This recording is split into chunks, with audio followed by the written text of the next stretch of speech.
Welcome to Cheaper Than Therapy, a podcast that journeys into conversations with the intention of demystifying, destigmatizing, and desensitizing what really gets talked about behind the closed doors of the therapy room. I'm Vanessa Bennett. And I'm Danae Selkin. And we're seekers, soul sisters, and holders of sacred space. So join us as we dive into the ways that therapy can be connecting not only to yourself, but also to those around you.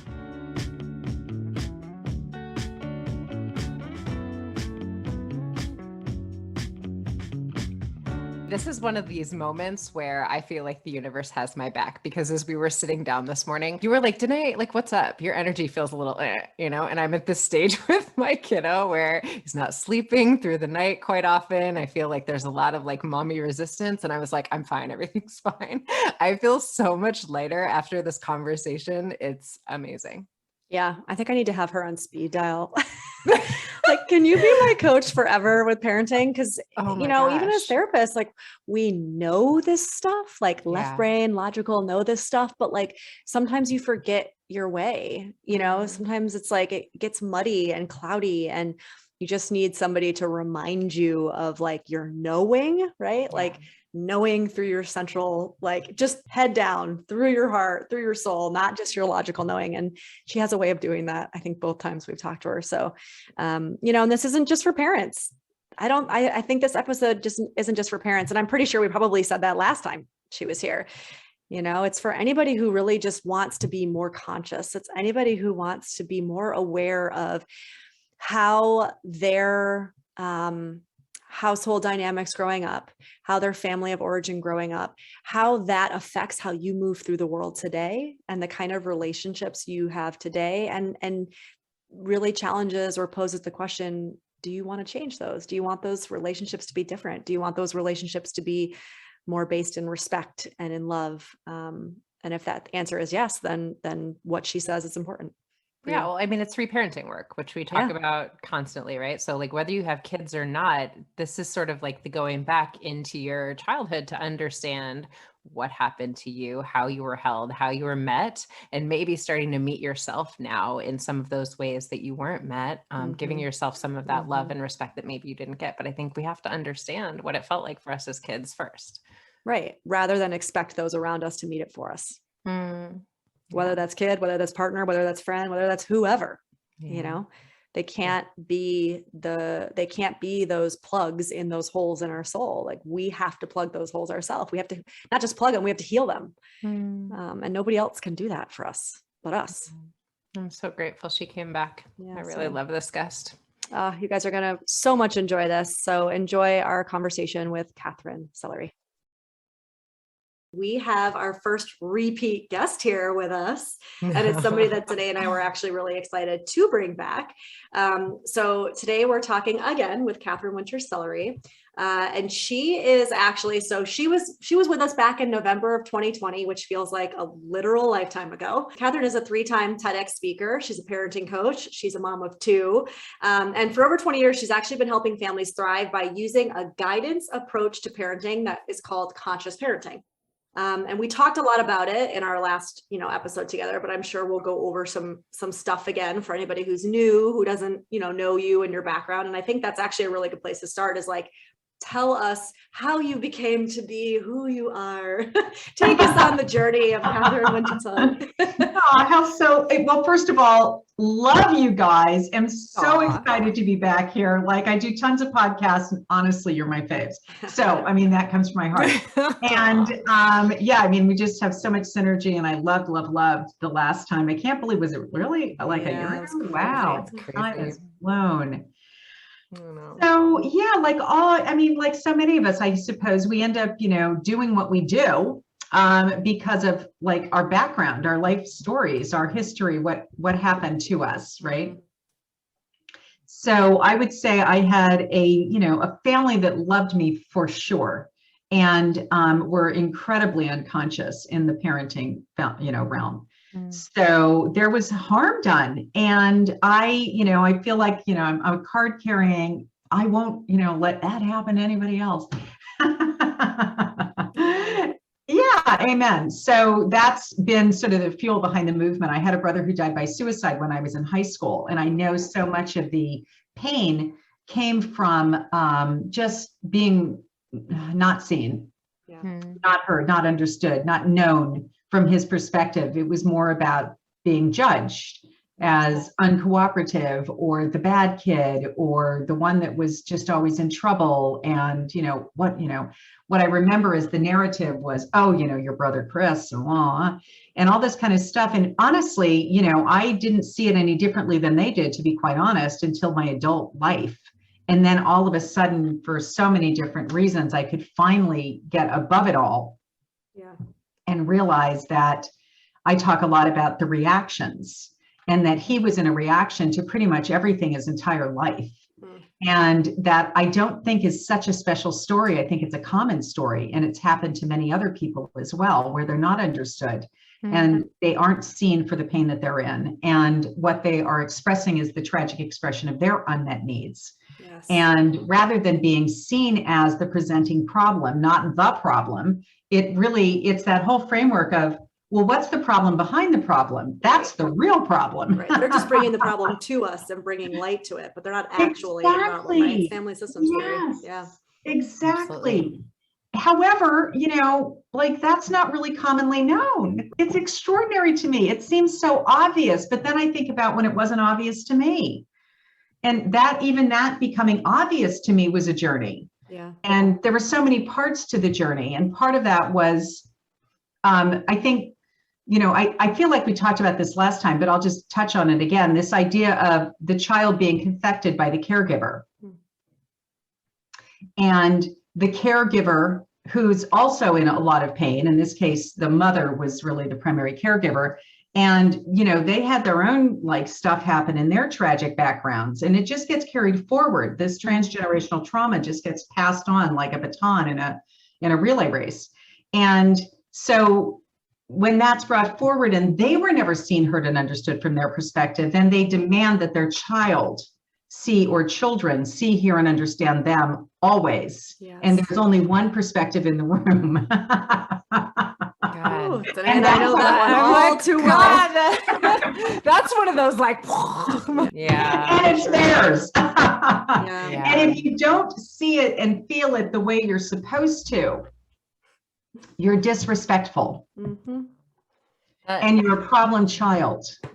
And there's something wrong with you. And how are we going to get you to behave? And, I just feel that pain so deeply, and so true, right? And so I feel like now that I awoke to the cathecting, and one of my TED Talks is actually about that whole journey of waking up to, oh my God, am I unconscious? Have I been under some sort of spell? I didn't even know I was under the spell. Of course you don't. That's the part of the spell, is that you don't even know. That's why it's unconscious. That's why it's unconscious. Yeah. And so I was like, oh my gosh, I see everything differently. Did you ever see Wicked on Broadway? Yeah. Okay, freaking love that show. It's like everything about it. I feel like that's my life. It's like all of a sudden you go, oh my gosh, the Wicked Witch of the West wasn't so wicked. And, Glenda isn't all great. And the whole, everything turning inside and out is exactly what I experienced as an adult, finally waking up and being able to reflect and go, oh my gosh, that was just a tragic expression. I will say, I've had this conversation multiple times, with my partner, with other people. There's a little part of me sometimes that feels like ignorance is bliss. Now, there's no doubt about it. As a parent, right? There's sometimes where I'm this constantly being aware and constantly thinking and being responsible for my own emotions and making sure that I respond appropriately. How did that land? It can be exhausting. Yeah. But I do want to jump in on that, because I will say, Katherine, that is to me what was the most refreshing aspect of the conversation with you, and why, as opposed to so many of the parenting experts that are out here that I find exactly like Vanessa is speaking to, so many of the parents that I work with are just so wait, what is the dialogue I'm supposed to say? What is the correct thing to say in this moment? Am I going to screw up my kid if I do this? And what you said that I really clung on to last time was treating this child like a human being is so much fundamentally what this is, right? I remember you giving the example of, I think it was your daughter and your father, and them sort of having some sort of conflict, and you coming into the room and saying to both of them, tell me about what happened, guys, versus like talking to the child, like inevitably the child is wrong because they're the child and they need to go to their room and they're in trouble. And I was just so like, God, that makes so much sense. And I have found myself consistently practicing that, like with my kid's dad, and like something will be going on and I'll say to both of them, like, what happened, you two? Like, what's going on here? I'm sure he loves that, by the way. But the thing is, like, I really sort of clung on to the idea, like, we come from this paradigm of, because these people are younger than us, they are somehow less human than us. And I think there's deserving of like less respect, right? Yeah. There's a sense of injustice that children feel. And I remember feeling that way. Like, how is what I feel less relevant than what you feel? Or, you know, like, I don't get to have my say in the conversation just because I'm a child. Like that's, I don't know, if we just like sort of keep it at that baseline, it just feels simpler as a parent to me, you know? Absolutely. I mean, you know, my little drum that I beat every day is children are people too. Children are people too. They have feelings, they have needs. They're just like you. They're just like me. And they are the great marginalized community that nobody talks about. We have ageism. It's so thick and so deep that we don't even know it's a prejudice. We know the other ones, but we don't know this one. And that's the one that I'm just bringing to light all the time, because children's behaviors are seen as good, bad, right, wrong. They're not just seen as a reflection of their underlying unmet needs or a reflection of their needs being met just like the rest of us. You know, we're stroppy when we're upset about something and our needs aren't being met for whatever it might be. And so are they, except they have even fewer tools to express their inner world than we do, presumably. I mean, there are a lot of adults who don't have a lot of tools either, let's be honest, because they didn't learn them as children. And nobody taught them along the way. And I remember my daughter saying to me at one point, Mommy, she would never have spoken to you that way. So at like 5 years old, Pia was able to tell the difference between an adult and how they would talk to me as another adult and how they talk to her. And she could pick up on the prejudice that most children don't ever notice because they don't ever have a contrast to notice it. But she did. And she was able to say, that's not right, Mommy, you know. And I mean, we spent a lot of her childhood talking about the injustices that were going on around her all the time, because it was a child saying it, if it was contrary to the adult, they honestly didn't believe the adult. Like, she would have a tummy ache. And, you know, she was a little bit frail as a little kid, and she got sick a lot, and she had, you know, to run to the bathroom a lot and all this kind of stuff. And there was always the assumption that this child is trying to take advantage of me, trying to get that attention. They're trying to get out of it, that they're drawing attention to themselves for, you know, this, that, or the other thing, rather than, gosh, she's just suffering and she just needs some support and she just needs to go to the bathroom. And I just remember how touching it was for me, for her to go through that. And I even remember, you know, here, let's be honest, I can remember her saying to me at around 16, Mom, don't marginalize my feelings. Oh, okay. I love that. You're like, well, there's that mirror. I know, right? And I was like, it took my breath away. And we ended up having the most profound conversation. And I remember saying to her, I'm probably going to cry, but I said to her, if I had had this conversation with my mom when I was your age, it would have changed my life. So let's not underestimate the power of these conversations that are authentic, that go to the truth of, like, what are you going through? And a child who can stand up and say to their mom, I feel like you're marginalizing my feelings, like that is the relationship you want. Absolutely.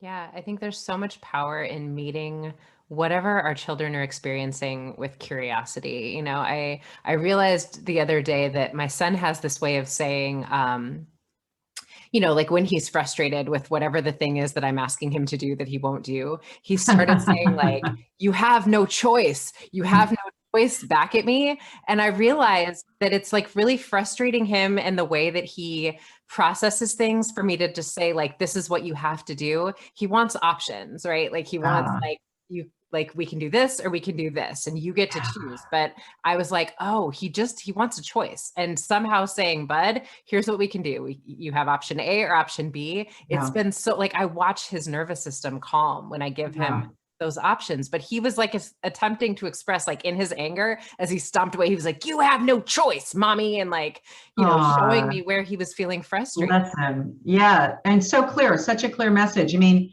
none of us like demand language. And when we use demand language rather than that request language, which is essentially what he was saying to me, can I have a request here? Can I have a say? Can I be a person? Right. A little request here over here, but we come in like, army generals, and we just like, you're going to do this and you're going to, it's time for that.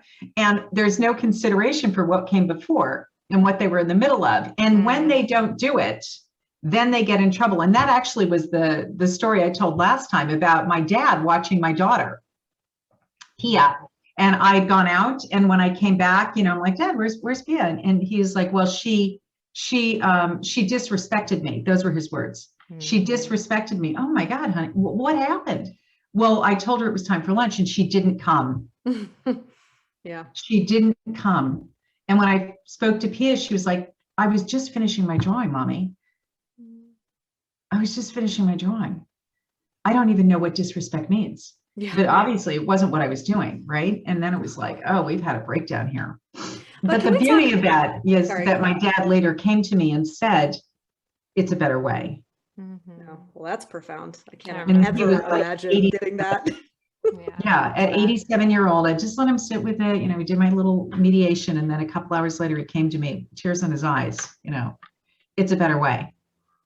Because it doesn't feel good for us to be that general. It doesn't feel good. Like, I was at Vanessa's house this weekend, and I just I felt so flooded with my frustration as a parent. And, we sort of hashed it out later, and we realized my kiddo was probably having a pretty strong response to how I get really excited about her 18-month-old, right? And she's so cute and little, and he was sort of not that, right? Chopped liver. Am I no longer cute? And I was like, what is going on with you, buddy? Why are you acting like this? And the minute we left, it was he was fine. But I think I don't know. It's just so interesting, how it feels for us sometimes. I was feeling like such a bad person. I was feeling so bad about myself in that space of frustration. And I think to the point about your dad, it just feels better to try to find a solution where everybody gets to feel okay about who they are, because parents don't want to feel like they're monster generals at their children either. Exactly. And, and I also want to just add to that, with my dad, the beauty of him being able to come back was the humility to be able to just recognize there is a better way. Yeah. And it doesn't make you bad or wrong, right? The no fault, no blame, no guilt, no shame, no fault, no blame, no guilt, no shame. We just say that over and over again, because when you're unconscious to something, you're unconscious to something. And harm is done. Of course it's done, but it's almost like there is no fault here. It's just unfolding. Right? Yeah, there was no intention to do it. Thank you. It just happened because that old approach and consciousness to how we see a child and how we perceive this interaction when they don't want to do what we want them to do, and the way that we label it as disrespect. Oh my God, it is as though they are just like I talk about, the remote control, and they're just supposed to do what we want them to do, and we push the button, except the problem is they're not, appliances. And if they were appliances, it would be one thing, but they're not appliances. So we can't get them to do what we want them to do just by, pushing that button and saying, do this. I have to ask though, because I know it's coming up for me as a question. And so I know if it's coming up for me, it's going to be coming up from other people listening. So in those instances, because I'm with you today, I try, even at 18, 19 months, I try to give my little one choice and, do you want to do this or do you want to do this? And she's at the age where 75 to 80% of the time she'll choose neither and still be like, no, and walk away. No matter how many choices, even if I'm happy, be happy with both choices. Okay, I'm bringing you to your bedroom. Do you want to walk to your bedroom or do you want me to carry you to your bedroom? She looks at me and kind of gives me a look and just walks away from me no matter what. Right. So in those instances, it's a specific example, we struggle with teeth brushing every morning, right? You have to brush your teeth before you go to school. And I try the choices and I try the this. She just doesn't do it. And there are probably 50% of the time where I do end up having, we're running out the door, I end up having to grab her ass and hold her down and brush her damn teeth. I don't want to do that. I don't feel good about doing that. She doesn't feel good about doing that. Mind you, she's kind of over it 5 minutes later, but in a situation like that, just to give a very concrete example, how would you coach a parent through that? I get it. You don't want, but it is something she has to do. And I understand that more than she understands that, right? Because I do have the life experience to understand that. So what is that kind of, I guess, well, first of all, how old is she? 19 months. She doesn't get it, obviously. So, I always say we start with developmental expectations. I mean, like, to what extent can we expect that she's going to know what to do? Okay. Right. So what I often say to people is not everybody is auditory sequential. A lot of people are visual. And so what I would recommend you do is take some pictures of her doing all the little tasks that you expect her to do in the morning. Getting up, maybe making her bed. I don't know what you expect, getting dressed, brushing her teeth, having breakfast, putting her shoes on, all of those little jobs. Just grab pictures of her when she's doing it. They say catch them doing it right. So catch her on the days when she's doing it right, you grab your phone and like, boom, right? Get that photograph. And then I want you to print out some cards, like a little deck of cards. And I want you to just give her the deck of cards in the morning and say, hey, sweetie, every morning you do all these things. I don't even know if you realized it. And I just thought I'd take some pictures of you doing all these things that you've gotten, you do it right all the time. And here's your little deck of cards so that these are the things that we need to do in the morning before you go to school. And see if that works. Because sometimes the auditory thing just is annoying. But if I have my little deck of cards, there's almost a sense of pride in getting through all of them, in this wonderful sense of accomplishment. And it saves your relationship because she sounds highly autonomous. I mean, it's like next level. Even off the charts, right? Next level. Even for her age, I'm like, oh dear God, we're in for it. Yeah, you're totally in for it. I mean, I had my first child, we called him Saint Sam. He was the easiest child in the world to raise. And I didn't know that until I had Pia. And then I was like, oh, and I was already coaching at that stage. I just had never really been tested. And then I realized, wow, I've been a great coach, but now I'm going to be a phenomenal coach because I got Pia. It's so much learning. I do have a question because you were saying, and there's something about the cards as you're describing it that feels like sort of giving positive reinforcement when they're doing something well. And this is something that I have heard and I struggle with a little bit in the parenting coach realm, that I've heard a lot of parenting coaches say, like, do not give them positive feedback. Do not be constantly like, congrats, good job, like, you're doing amazing. And my son responds so well to like, buddy, that's amazing. I'm so like, you did it. You're doing such a great job that I don't know. I find myself like, I don't care what they say. I'm getting him positive reinforcement. I think the distinction is that praise, if you want to lower a child's self-esteem, praise them. So you don't want to do the praise. And I think that's probably what all these other people have said to you. However, it's very important to acknowledge.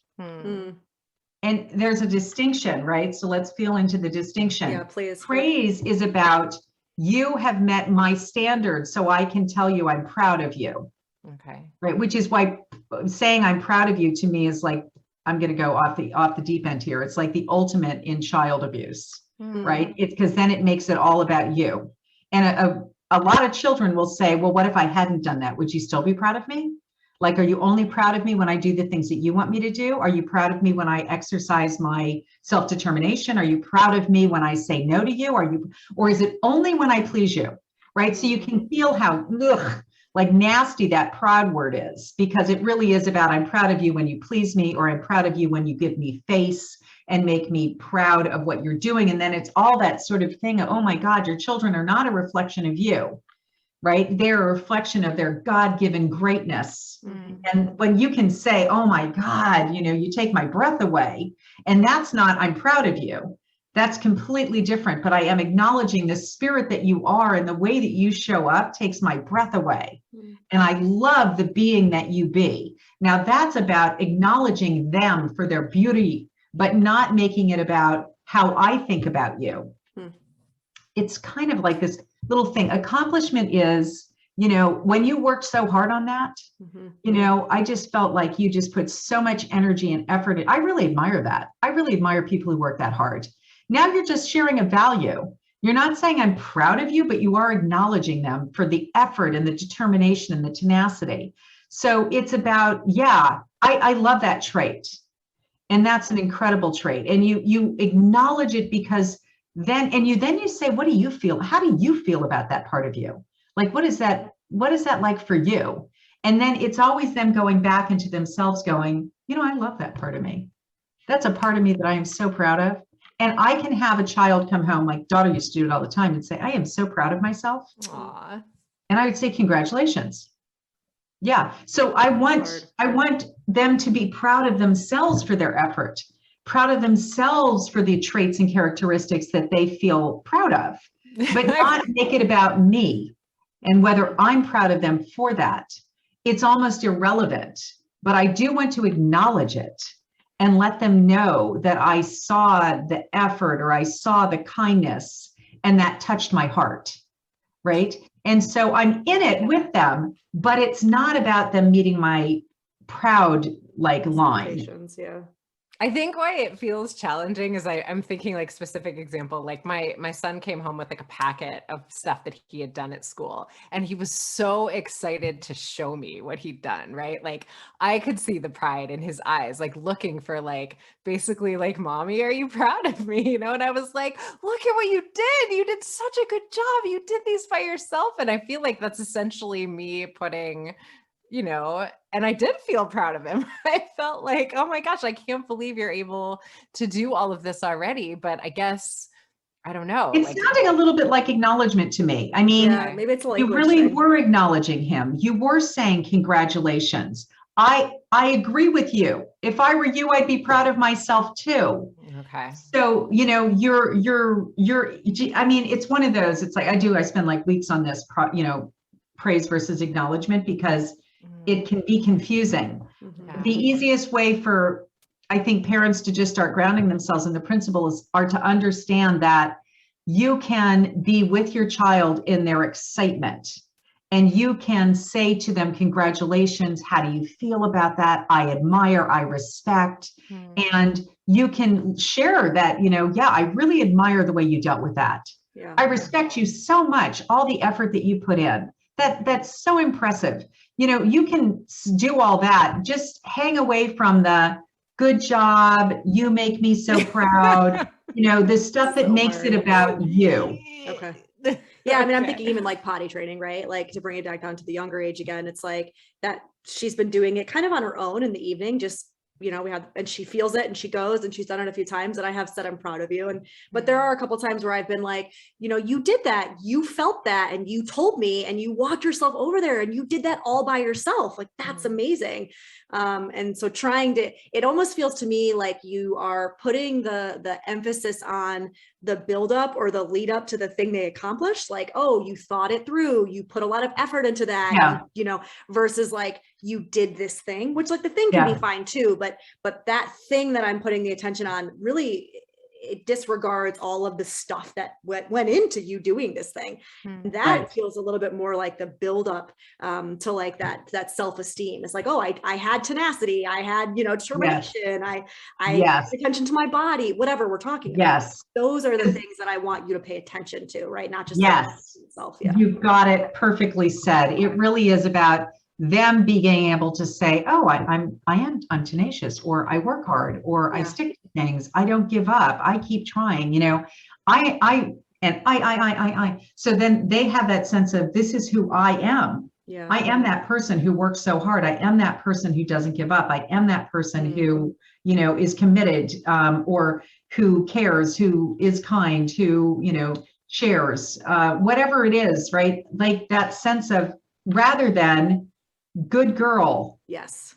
You're a good girl for doing that, which is that idealized sense of, now, how do I stay in the good category? How do I keep getting that, like that juice I get, when I'm doing the good stuff, where it's like, am I still good when I stand up for myself, or is that when I become bad because it makes you upset? Like it's like, I don't want to get stuck in this land of idealized sense of self where I'm only feeling good about myself if I get those kinds of words coming back to me. And I also only feel good about myself when you feel good about me. Exactly. Which can then translate way outside the parental relationship, right? Then we start seeing the codependency and all the things that come up after the fact. Yeah. And we don't have the ability to discern as children. And so I was telling a story of a coaching call on Monday nights. I was telling a story about when my daughter was being bullied at school and excluded on the playground. And there was a really powerful girl who would say to the other little girls, don't play with Pia on the playground today. Mm-hmm. And Pia was coming home and like, I hate school. I don't want to go to school. I was like, what's going on? So, well, nobody's playing with me on the playground. And there's this girl who tells everybody not to play with me. And then they don't. And I was like, oh my gosh. And when I brought it to the counselor at school, she said, I'm going to talk to the followers. And she would bring the followers into her office one by one. She never even spoke to the ringleader and said, you know, how do you feel about excluding Pia on the playground? And they were like, I hate it. Mm-hmm. You know, well, why are you doing it? Well, because I don't know how to say no when she tells us to do it. They didn't even at a young age to a peer who was, you know, equally like 6-year-olds to 6-year-olds, a strong peer had power over them because they had learned that whoever is the, you know, the biggest, boss, most, quote unquote. Yeah, the boss person, you just do as you're told. What they say goes. Yeah. What they say goes. And even if I don't agree with it, even if it violates my values, I go with it. And so she said, I'm going to teach you how to say no when something pleasing. Right. Oh God, I feel that. And so these little people learned how to say no. And the next day when the ringleader said, don't play with Pia on the playground, they were able to say back to her, no, I'm not going to do that because I don't feel good about it. I wouldn't like to be in her shoes. Mm-hmm. They learned how to stand up and say no to the bully. And I mean, it changed. Obviously, it instantly changed the dynamic on the playground. And it instantly, all of a sudden, it wasn't about I hate school or this, that, or the other thing. It was truly about, school's fine. I love school. I have a great friend. Yeah, I mean, it was just like all over in a nanosecond. As soon as we create a culture in our schools where we don't like ignore and stand by, and you know, recess is the most dangerous time of the entire day because that's the unsupervised playtime. And that's where, I don't know what triggered this other girl that she needed to exclude Pia in order to feel better about herself. That's a whole nother conversation. But as a result of having at least a professional on campus to start working with the followers and empower them to say no, they were able to change the dynamic.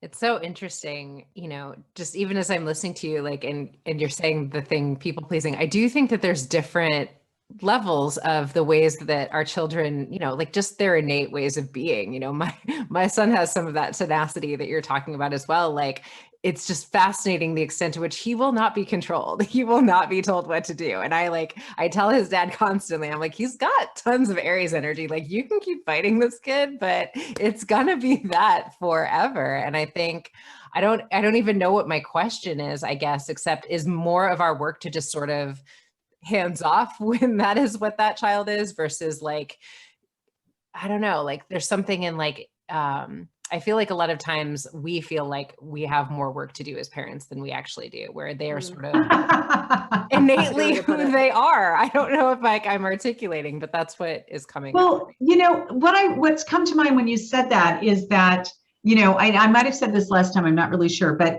would you be willing to? Like that is like the big sentence. Everybody write it down. Would you be willing to? I'm writing that down. Yeah, write it down. Would you be willing to? Yeah, because if you say to a child, hey, you know, would you be willing to? Then an autonomous child gets to choose if they would be willing to or not. But what if you really want the answer to be yes? Yeah. This is the tricky thing as a parent, right? Right. Well, I have a good example. So again, Pia, God bless her, she's my example for everything. But Pia had at one time in her life, like she was like passionate about animals. Everything was about animals. She was going to be a veterinarian. And at like a very young age, she printed out like what it took to get into vet school. And it was like downloaded, it was by her bed. And she was like going to hit those markers. She was going to do this and la la. So I heard about this horse whisperer who was coming to town. Exalted, incredible woman, had her own show, la la. And I said, oh my God, this is incredible. A friend of mine called me up. Hey, she's running this would be perfect for your daughter. She's got this workshop going on that day. And it was a school holiday. So I was like, oh, this is amazing. So I went to Pia and I said, you know, oh my God, this is so great. You know, this woman, she's a horse whisperer. She's coming. Do you want to go? And she thought for a minute and she was like, no, thank you, mommy. So I'm so not okay with that, right? So just like you were saying, but what if you're not okay with the no? What if, and I was like, not okay with the no. I just intuitively, I knew that she needed to be there. Yeah. And I was, but so I was like, okay, practicing what I preach. If they say no to me, they're saying yes to something inside of themselves. So the no to me was a yes to something inside. I'm like, okay, so I'm thinking, well, so is it because it's a holiday? Yeah, Mom, it's a holiday. I never get to do just whatever I want to do. And I don't want to go do school on my holiday. And I bet none of my friends are going to be there. And it's all day. And I bet there aren't any real animals. And I was like, got it. So I took myself away. I called everybody we know. I was like, did you hear about this? And I called the instructor and I said, hey, less is more. Would you be okay with like just a half day thing for just a couple of hours? And will there be animals? And I got all the details. And then I went back to P and I said, okay, here's the deal. So-and-so and so-and-so and so-and-so's coming. And, they're bringing their guinea pig and their dog and all these animals are going to be there. And it's only 2 hours. Oh, okay, I'll go. I was like, okay, great. So I listened to what she was saying yes to inside. And then I was able to work with that. And so she didn't want to go all day. She didn't want to go if there weren't animals. She didn't want to go if her friends weren't going to be there. It's like, okay. And so I worked all that stuff out. Of course, she gets there and then she begs me to stay all day. Of course. And then after she gets there, she begs me to take school off the next day because this lady's going out to look for the endangered pink dolphins in the South China Sea. And I was like, okay. So I was like, fine. This is why your parental intuition was like, this I has totally to go. knew this. And then she went to, to around the world with this woman. It was amazing. It was an important person for her to meet in her life. And so, no, I didn't take no for an answer, but I didn't keep going. You're going down. I knew that wouldn't work because she'd get there and she'd be like, and she would have hated it. And she was going to prove that I couldn't use power over her. And she was going to go into the 3 R's, retaliation, rebellion, and resistance, because that's what we activate. Let's not forget about those 3 R's. When you use power over, you activate retaliation, rebellion, and resistance.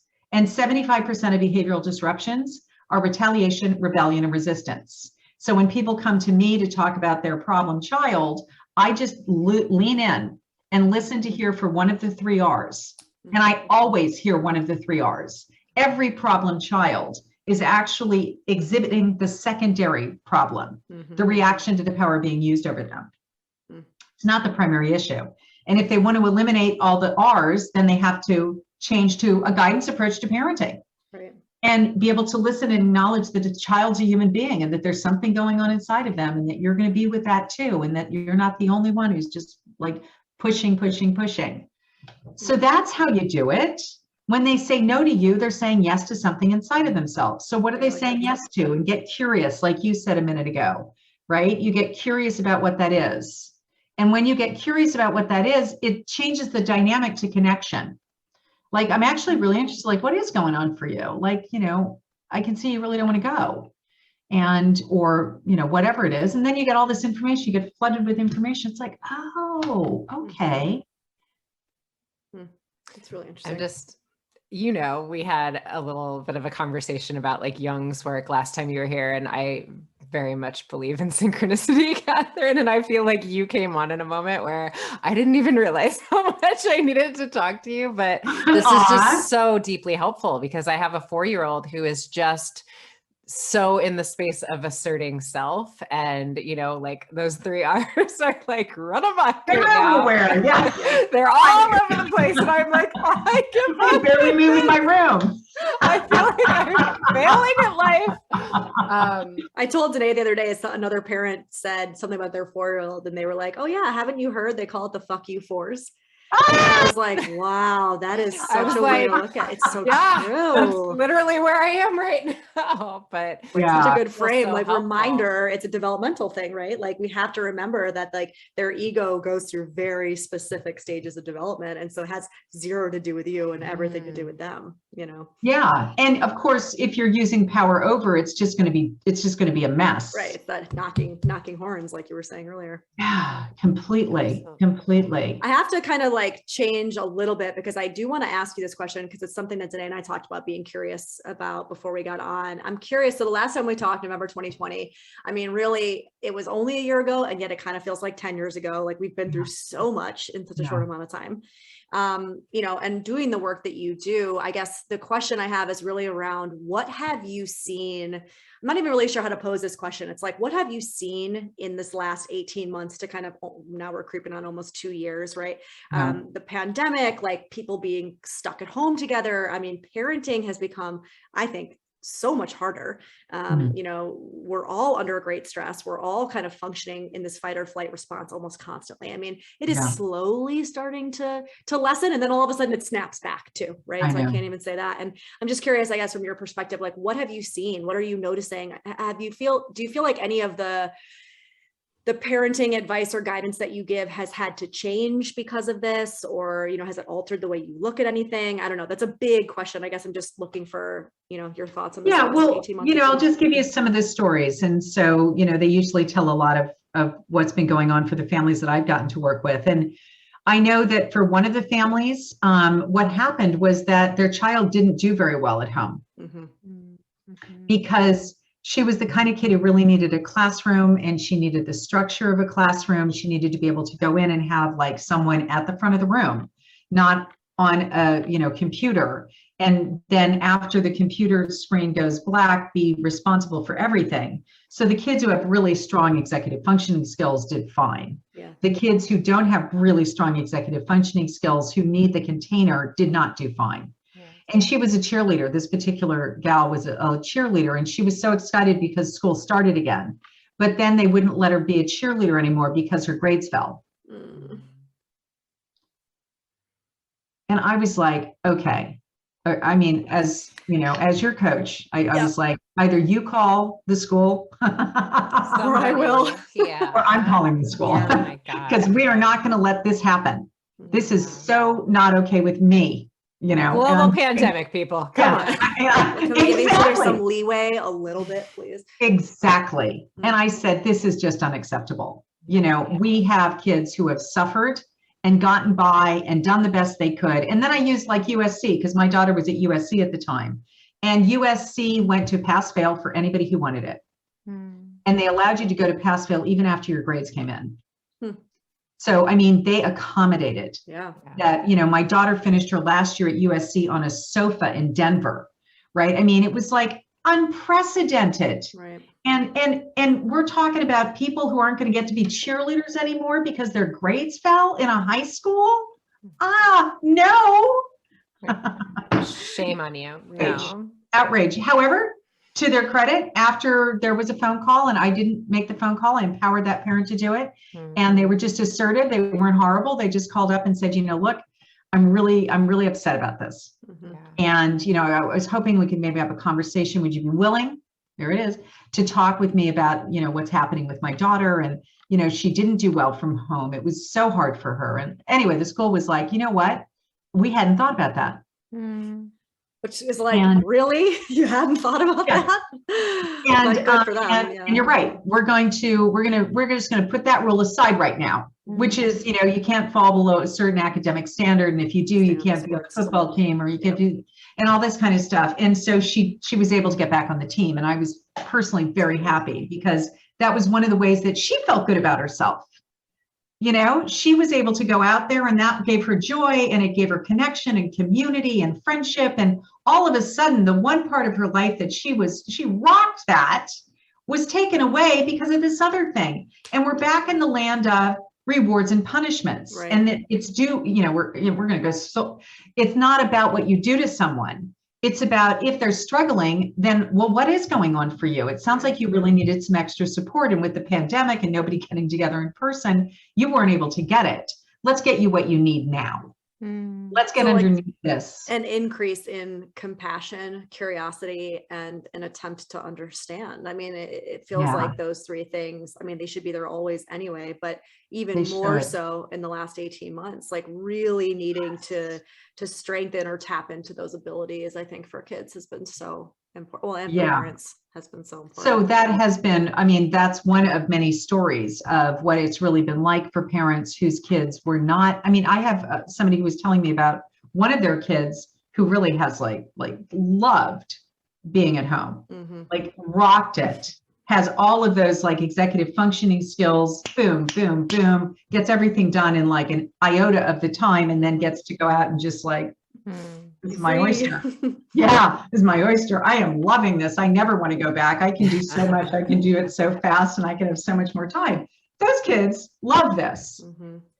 And then there are the other ones, like the girl I just spoke about, who it's not been fun. It's not been easy, and they haven't felt good about themselves. And there's some social anxiety too. Like another one of my clients is not sure how to reintegrate. Is anxious about, COVID.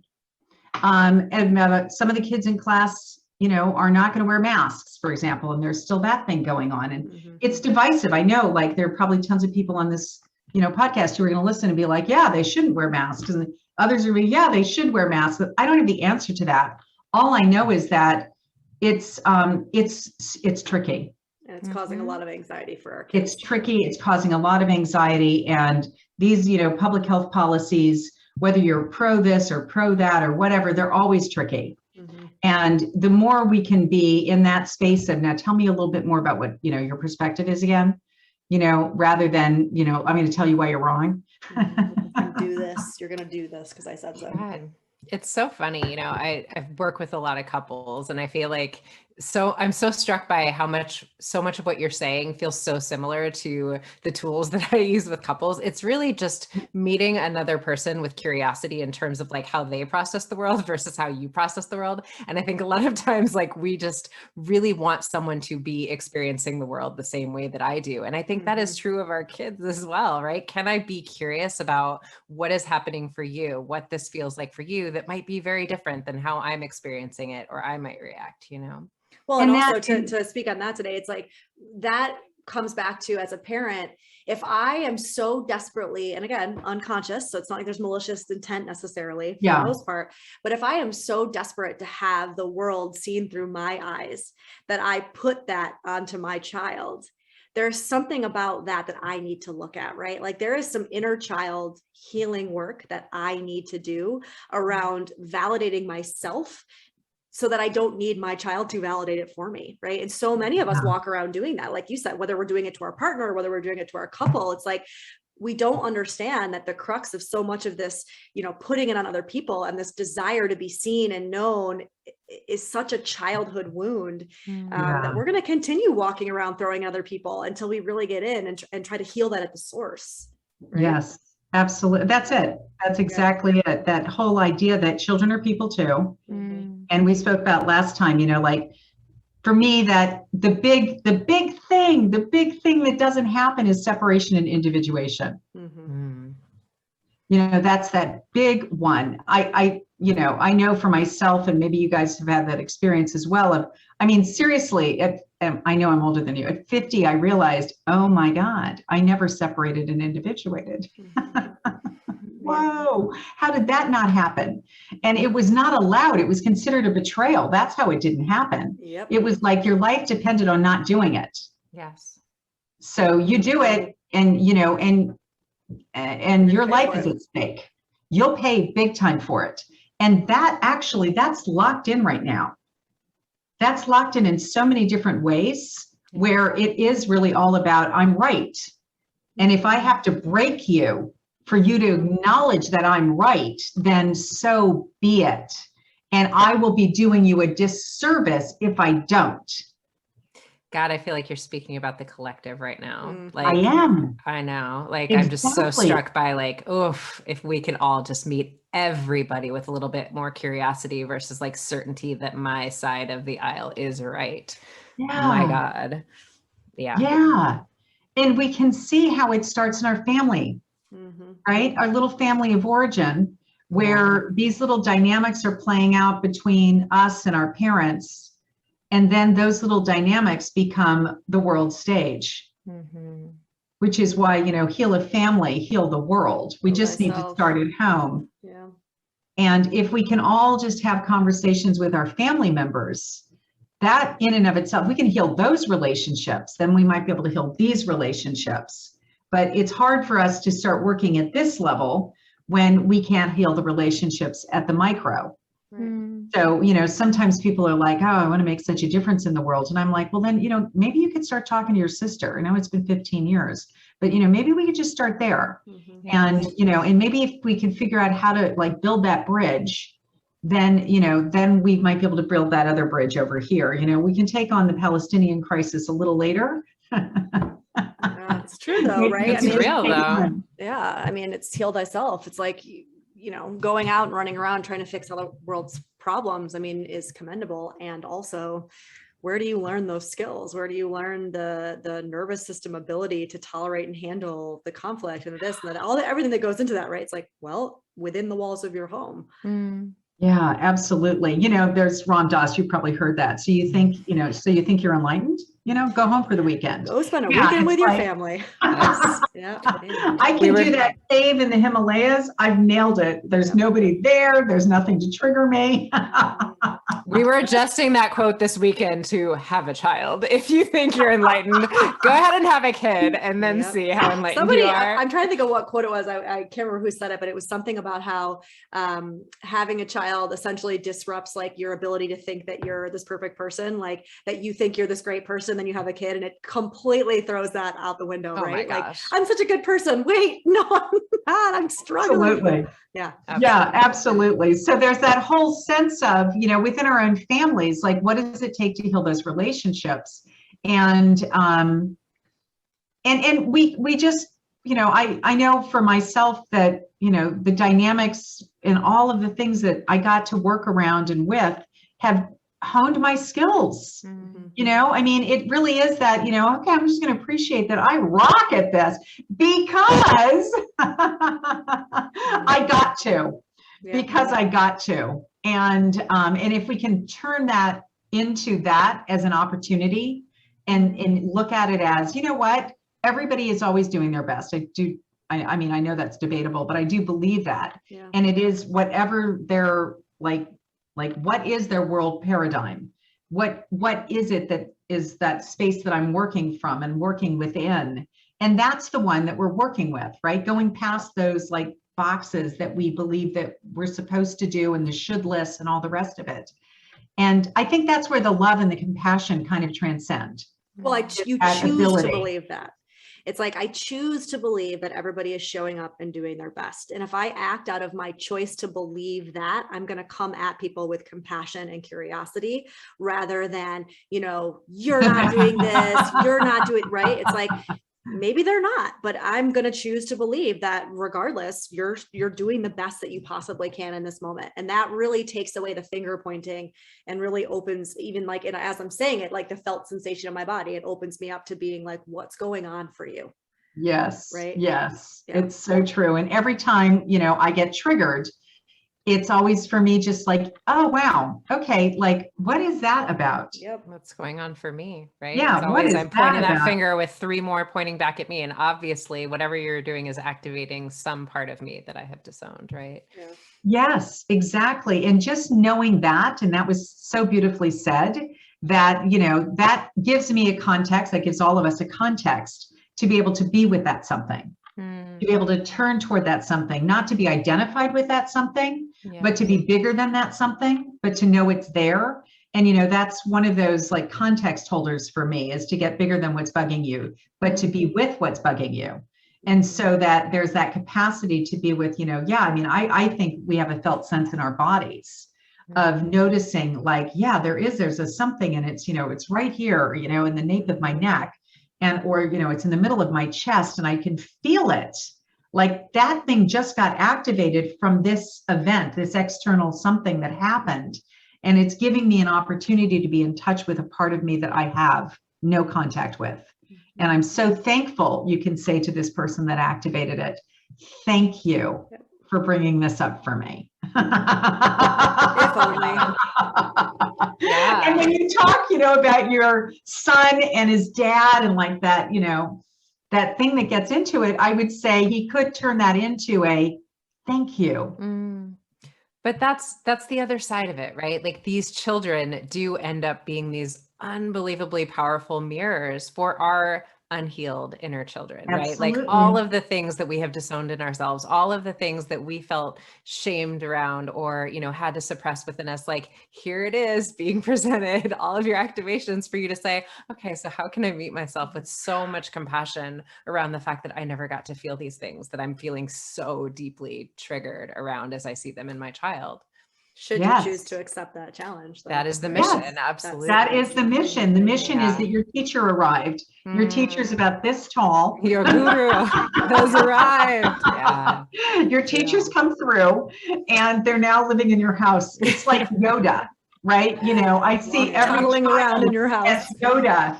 And at some point, you see the child in the room going, oh my God, they're just not ready. You know, they're not going to be. they're just not ready here for this. Yes, Luke Skywalker. You know, I'm sorry, you're not good enough. You can't be a Jedi. Little kids sitting over there going, oh, I came. They're not ready for me. They're not going to be Jedis in this lifetime. I just feel like I just had such a picture of my son looking at us like, y'all ain't ready. You're ready for Jedi training. I know. Just shaking their heads like it would disdain, clicking their tongue. Yeah, exactly. But I mean, I did this with a client the other day. I was just like, okay, I just need you to look at their, you know, because they're about this big, you know, just think of Yoda, like standing, you know, and he's doing the exercise. He's got his Yoda there. That's your child. They are your Yoda. But it's a very different way of looking at our children, right? Like I have this conversation a lot with my partner where I'm like, I mean, I know the storyline in the women in my family. It's like we carry with us this story that children come to us to make us happy, to fulfill our lives, to plug some kind of hole in our life, in our hearts, in our souls, right? And I think for generations, it's like kids have either been put there to work, literally to work, or they're there to fulfill my life, right? Because my life is unfulfilled. And so this is the thing I'm supposed to do to get that. And it actually is a topic that I feel very passionate about because it feels very familiar in my familial kind of lineage, but it makes me angry. Like it upsets me. I actually get really upset for those kids where it's like, that is not their role. That is not their job. And it is so unfair of you to put that expectation on them. You know, like your job is to fulfill yourself. Your kid's role is not that. Your kid is to be your teacher. That is their job. But just so many people do not look at children that way. It's really unfortunate. No, my heart is bursting with joy to listen to every word you just said, because I feel like I'm singing with the choir. Yeah. And that this little group here, it's a job we've got, you know, it's a job we got, that we got to let these children separate and individuate and to be seen as the beautiful humans that they are. And that if they challenge us, that we celebrate that. Yes. And that they have the gumption and the voice. And it's like, yes, you know, sing it from the mountaintop. And it's profound. Yeah. Because this idea that children are people too is actually a profound idea. That they aren't here to please us, that they aren't here to fulfill our unmet needs, that they don't fill that gap in my soul. But unfortunately, it sounds like we've all experienced our own childhoods thinking that I will make you happy.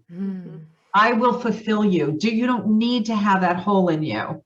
You know, I don't know if I shared this story last time, but I remember I had a sister who died when I was in law school. And you know, it was my second sibling to have lost, and I just adored her. And I mean, for me, I was a great student. I was in the top third of my law school class. I was in my second year, and all these big jobs lined up. And I was just like, you know what? I am going to take a leave of absence. I'm going to that little cabin in the woods right over there, you know, in upside Boulder. And I'm just going to go chop wood and carry water. And I need to figure out, like, what's it all about, Alfie? And my parents freaked out, and my mother sat there and, you know, took me to dinner, tried to convince me to go back, you know, move back in, you know, get out of the cab. And I said, you know, Mom, I feel like I've spent my whole life wanting to make you happy.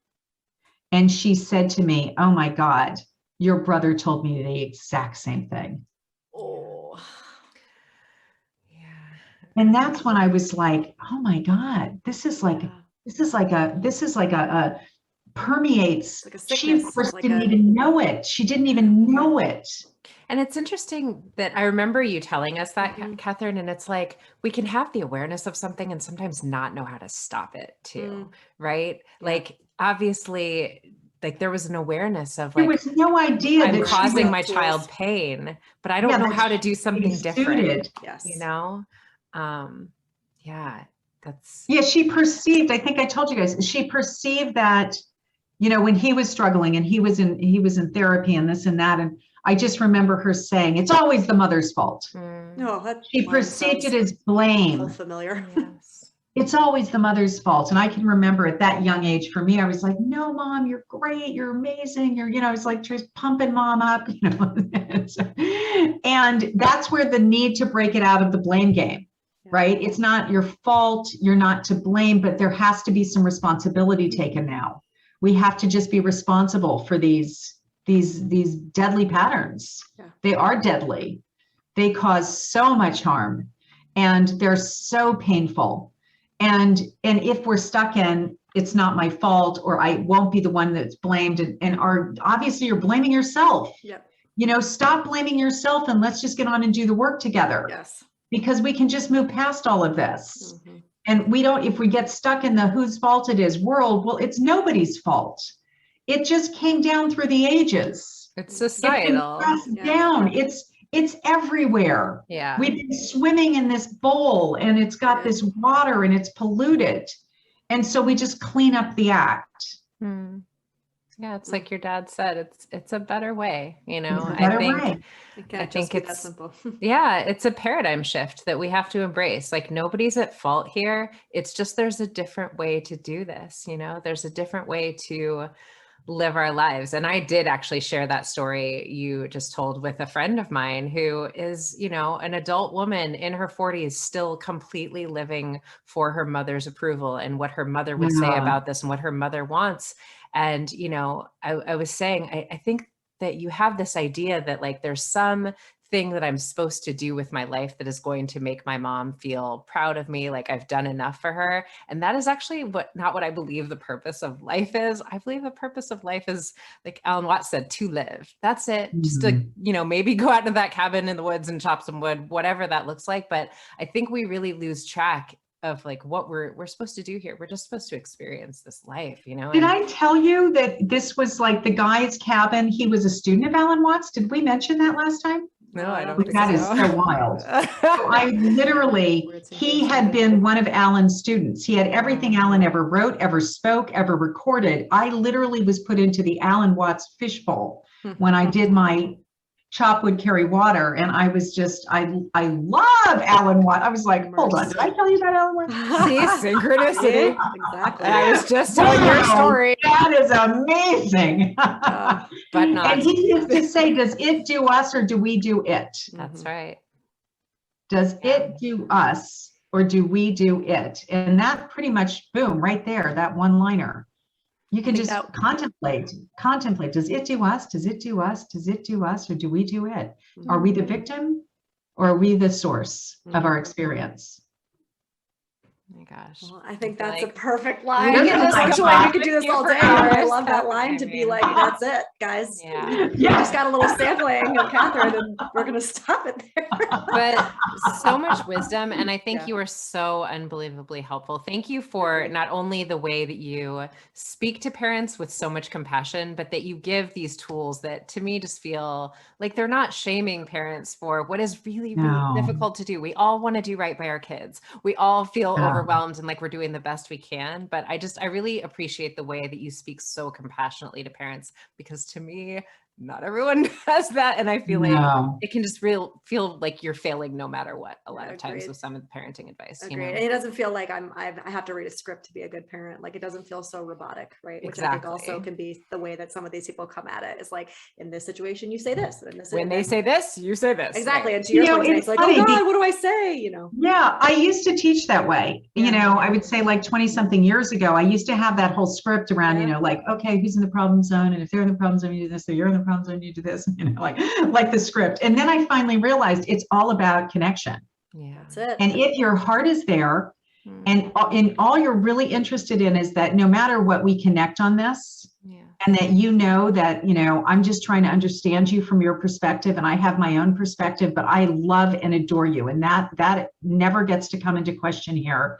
Then almost all the words we use, because, Marshall said, never listen to the words people use anyway, because the words that they use are just going to take you off track. And it's not really about what's going on inside of them. They're using all these other words. So why does that matter? So that did kind of free me up as a coach, as a teacher, as a trainer, is that, all those scripts, they're great, but that's like the 1.0 like version. The more advanced version is be present, be in your heart, be present. Let the love lead the way. I mean, it sounds like I've become so sappy as I get older, but it really is. As long as you feel that I love you, then I remember walking around the neighborhood. I'm over here in Venice Beach. My daughter was super mad at me about something. It was not that long ago. And she was yelling at me and this and that. And I was walking around and I was not in the problem zone. So I was just like sending the love through my fingers and, like, I can see you're so mad at me. And, I love you so much. And, it was just like, we're going to get through this. And, and I just didn't get triggered. Because I just stayed in that. I can see how you're so mad at me because you think, and I said, and I just want us to get through this because you are the most important person. I adore you. And it hurts me that you're hurting. And so that's it. It's super simple, this parenting stuff, as long as you just stay in your heart and knowing that it's all about connection. What if we all had Katherine as a mother? Well, we love you, Katherine. Thank you so much for coming back. I love you guys. Yeah, this really appreciate so great. This is so helpful for me, for Danae, I think for everybody listening. For everybody listening. I love you guys. We'll love fest. All right, be well. We'll definitely have you on maybe for the trifecta. Round 3. Yes. All right, guys. Talk to you later. Katherine. Thanks for joining us for this episode of Cheaper Than Therapy. If you enjoyed today's episode, be sure to subscribe on Apple Podcasts, Spotify, or wherever you listen to your podcasts. And if you want to connect with us, you can find us on Instagram at Vanessa S. Bennett and at Danae Logan Selkin.